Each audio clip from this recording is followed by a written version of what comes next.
Imagine waking up. You don't brush your teeth, you don't put on pants, you don't even leave your bed.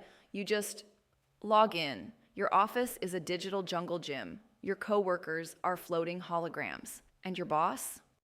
A talking robot named Steve with a mullet and a nose ring. Welcome to the Metaverse, the so-called future of work. But is this really where we're headed? Or are we just falling for another tech fantasy built by billionaires in VR goggles? The Metaverse promises a utopia. Work from anywhere. Full-body avatars, virtual meetings that don't suck, no commutes, no cubicles, no dress codes. Mark Zuckerberg calls it an embodied internet. Microsoft talks about mixed reality collaboration.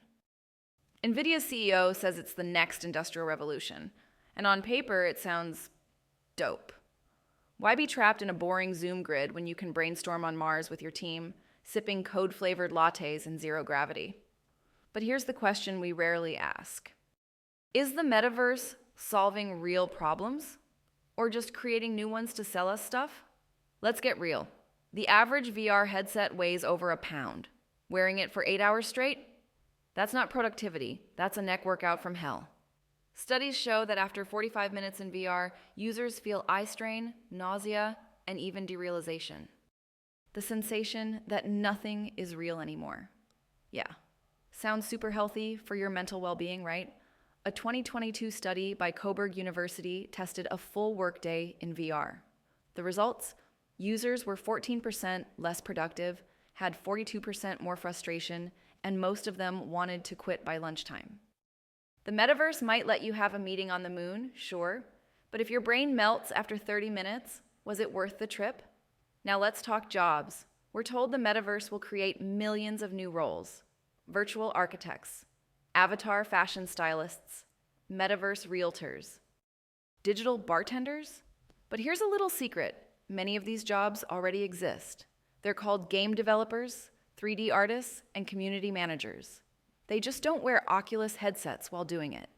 And most of the metaverse platforms, Decentraland, Horizon Worlds, The Sandbox, have a tiny number of daily users compared to Minecraft or Roblox. So, are we building a metaverse for work, or are we just rebranding video games with PowerPoint presentations? Let's cut the fluff. The metaverse isn't just a playground, it's a billion-dollar gold rush.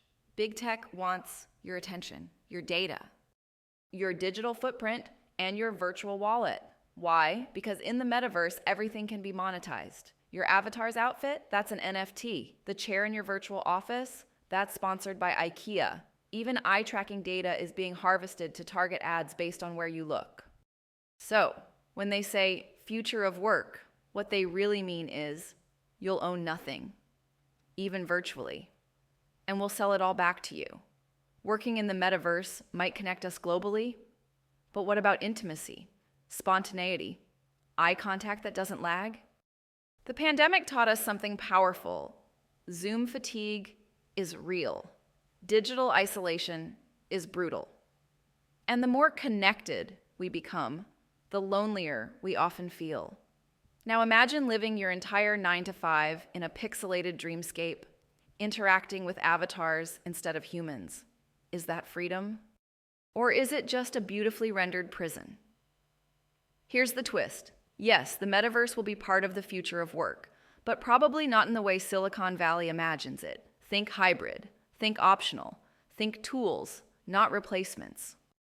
Virtual environments will enhance certain industries, like training surgeons, remote maintenance, creative design. But will your accountant be floating on a space yacht in VR while doing your taxes? Probably not. We don't need to digitize everything. Sometimes the best meetings still happen over coffee, not in code. So before we strap ourselves into another tech revolution, let's ask, are we running toward progress or just running away from the problems of the real world? The metaverse is a mirror. It reflects our values, our habits, our desires. If we bring the same old hustle culture, privacy invasions, and burnout into this new world, we won't escape anything. We'll just digitize our dysfunction. Let's build better, not just bigger. This is DeepMind Daily. Like, subscribe, and tell me in the comments, would you work in the metaverse, or is reality underrated?